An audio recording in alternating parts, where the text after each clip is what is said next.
paz do Senhor, meus amados irmãos, entrando aqui mais uma vez na rede social para deixar uma palavra de bênção para a sua vida, para a sua casa, para o seu corpo, para a sua alma, para o seu espírito, para os seus projetos. E eu quero basear-me em um texto da palavra de Deus, do Antigo Testamento, em Êxodo, capítulo 14, versículos 1 e 2, onde a Bíblia nos traz uma palavra e a gente precisa muito da graça e da ajuda, do auxílio do Espírito Santo para interpretar esta palavra profunda e complexa, porque à vista humana é difícil entender certas ordens e decretos divinos. Mas antes de continuarmos, onde você estiver, levante a sua mão. Eu quero orar por você, quero orar por sua casa, por sua vida, e dando início a esse momento desta gravação deste vídeo, em nome de Jesus. Pai de amor, de graça e de bondade, eu abençoo esta pessoa que estará assistindo este vídeo, eu abençoo a vida física, emocional, intelectual e espiritual nesta era denominada pós-moderna, mas que deveria se chamar era depressiva, de tantos problemas psicossomáticos, tantos problemas emocionais. Mas eu abençoo a vida do teu povo, a vida da tua serva, a vida do teu servo neste momento. Eu clamo pela sua vitória e clamo para que o ano de 2026, embora tenha começado conturbado, termine debaixo de vitória e de milagre, em nome de Jesus. Amém? Eu tenho um texto seleto da Bíblia Sagrada, Êxodo, capítulo 14, versículos 1 e 2. E o texto diz: Então falou o Senhor a Moisés, dizendo o quê? Olha a ordem de Deus, olha o decreto. Fala aos filhos de Israel que voltem e acampem-se diante de Pi-Hairote, entre Migdol e o mar, diante de Baal-Zefon, em frente dele assentareis ao campo, junto ao mar. Na verdade, para não nos demorarmos e sendo objetivos, nesta ocasião em que Deus fala a Moisés, o povo de Deus, a partir do capítulo 12 do Êxodo, já havia saído do cativeiro, da terra da humilhação e, para quem não sabe, já haviam rompido cerca de 100 quilômetros após a fronteira do país do cativeiro. Estavam mais perto, mais certos, mais desejosos do que nunca de que o quanto antes entrariam na terra prometida, na terra que emanaria leite e mel. Mas Deus dá uma ordem à vista humana confrontadora, contraditória, insana e louca, porque o povo está a muito curto espaço de tomar posse da promessa e Deus autoriza algo que confronta o próprio Moisés e que contraria o povo, que segundo alguns historiadores se tratava de 3,5 milhões de pessoas. Deus fala a Moisés, dizendo: Moisés, fala ao povo que volte e acampem-se diante de Pi-Hairote. Acampar-se diante de Pi-Hairote era mais outro problema, porque no momento que Deus autoriza voltar, essa ordem, esse decreto confrontador, na verdade, para a mente humana, a mente raquítica, que não entende a presciência do Todo-Poderoso, é simplesmente incompreensível voltar.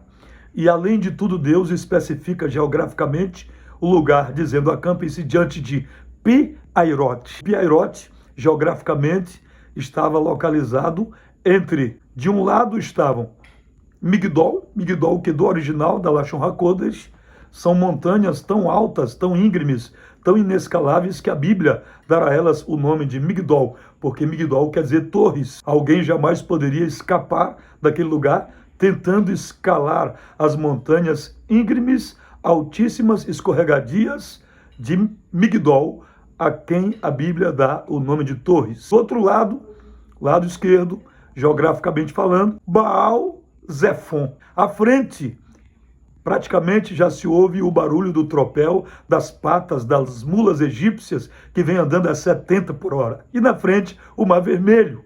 E o hebreu agora, mesmo ao som da murmuração do vulgo, que são pessoas que provocam a ira de Deus em plena trajetória desértica, volta para atender o decreto do céu.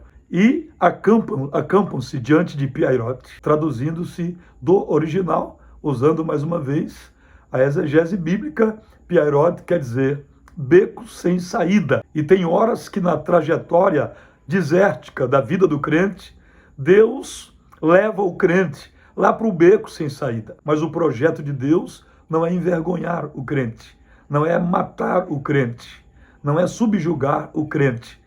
O propósito de Deus é manifestar o poder, a glória dele, por intermédio da sua vida. O propósito de Deus sempre será, glória a Deus, manifestar o poder dele por intermédio das suas experiências. Deserto, Piairot, nunca foi sinônimo de morte. Na verdade, as 4 portas de nível horizontal estavam fechadas. Para quem não tem esse Deus, o El Shaddai, o Todo-Poderoso, quando essas portas se fecham, há luto, há choro, há desespero, há depressão, a tarja vermelha, a tarja preta, tem que correr para a psiquiatria. Para o crente, não. Para o crente não há desespero. Quando as portas horizontais se fecham, tem uma porta de surpresa, uma porta que não é de nível horizontal, mas é de nível vertical, porque é como se diz a palavra: eleva os meus olhos, não é para o horizonte, é para os montes. Aleluia. E de onde me virá o socorro? O meu socorro, o teu socorro, vem de uma porta vertical que se abre no momento do apuro, no momento do Piairot, do beco sem saída. Na verdade, Deus tinha um projeto poderoso, inefável na vida dos hebreus, em fazê-lo voltar e acampar-se no beco sem saída. Eu acredito que o próprio Moisés estava passando por momentos difíceis, porque Deus não chamou super-homens. Glória a Deus.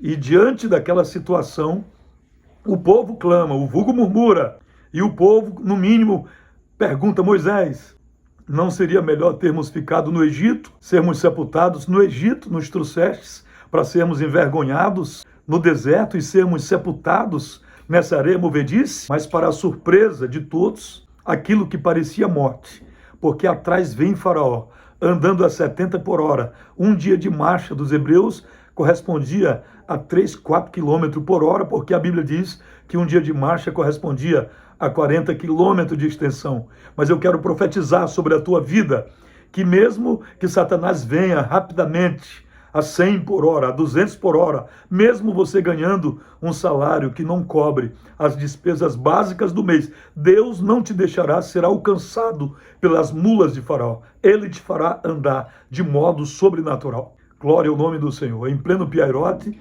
Deus brada e diz: Moisés, porque clamas a mim, toca nas águas. Moisés toca nas águas, mas o mar não se abre quando ele toca, de imediato, como era a expectativa e o desejo de todos. Aquele momento que Moisés toca nas águas era por volta de 2 da manhã. Não dava de ver milagre a olho nu. E Deus, no mínimo, diz: vou esperar a hora exata para abrir o mar. Deus ainda não liberou a sua vitória, porque o teu milagre já tem hora marcada, já tem minuto marcado. E quando o ponteiro cruzar o tempo, o momento, o minuto marcado e agendado no céu, não tem nada que te impeça de receber o milagre.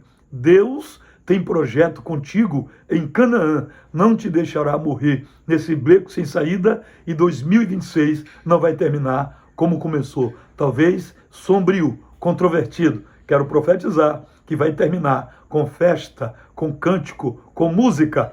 Glória ao nome do Senhor. E para que os hebreus ficassem perplexos, boquiaberta, eu imagino assim, por volta de 6 da manhã, 5h55, Deus desce e o mar se rasga em 2 cortinas.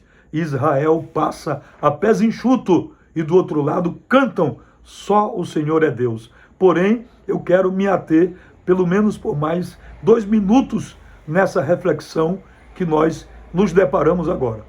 Porque, olhando para o texto, é poeticamente bonito dizer que Israel atravessou o mar a pés enxutos.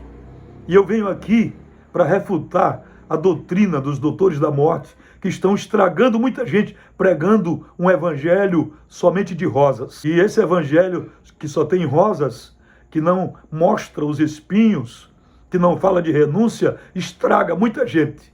Estão ensinando que depois do Egito já se entra diretamente em Canaã. Isso é mentira de Satanás. Não se pode entrar em Canaã, não se pode tomar posse da terra da promessa sem antes transpor, atravessar o deserto cálido, causticante, tenebroso, de serpentes voadoras, de chacais do deserto. Para quem Deus já quebrou o cativeiro, não há medo de serpentes e de chacais, porque Deus te fará entrar na terra prometida com a bandeira da vitória. Mas eu quero sinalizar que na vida do crente até o céu, inclusive esse livro retrata exatamente como será essa trajetória na vida do crente, do Egito a Canaã, do mundo ao céu. Depois de uma grande bênção, uma grande luta, uma grande vitória, uma grande luta. E será assim até o toque da trombeta. Porque depois do Mar Vermelho, alguém olha para um lado, para o outro, um murmurador, e diz, olha, não adiantou essa festa toda, essa festança toda, cantar que só o Senhor é Deus, porque de qualquer forma morreremos, pois estamos em Mara, as águas são impotáveis. Essa trajetória é uma trajetória de desafio, de água impotável, as quais Deus adoça com madeira. Essa trajetória é trajetória onde o crente tem que depender 100% do Deus Todo-Poderoso, que o tirou, que o quebrou, o cativeiro maldito egípcio, e o fará entrar em Canaã. Amém? Você não vai morrer no deserto. O deserto não é sinônimo de morte na tua vida. Deserto é sinônimo de escola, de crescimento. Deserto é sinônimo de lição, de facultação, de maturidade. E Deus está te permitindo dar voltas no deserto. Glória a Deus, para forjar o teu caráter. E depois desta prova, desse piairote, desse beco sem saída, depois que você atravessar o mar e cantar do outro lado que só o Senhor é Deus, então você estará preparado para passar por esses mesmos níveis de prova e não temer. É por isso que o apóstolo Tiago diz que a aprovação produz paciência. A paciência, experiência. E a experiência, esperança. E a esperança não traz confusão. Levante a sua mão mais uma vez e pega a tua vitória nessa palavra profética, na qual eu declaro que o ano de 2026 é data agendada, na qual Deus vai exaltar a tua cabeça, curar as tuas enfermidades e erguer a tua vida ao pódio de vitória da promessa infalível, inerrante, fidedigna do Todo-Poderoso. Ele não é homem para que minta, e não é filho do homem para que se arrependa. Um abraço, beijo no coração e até o próximo, em nome de Jesus.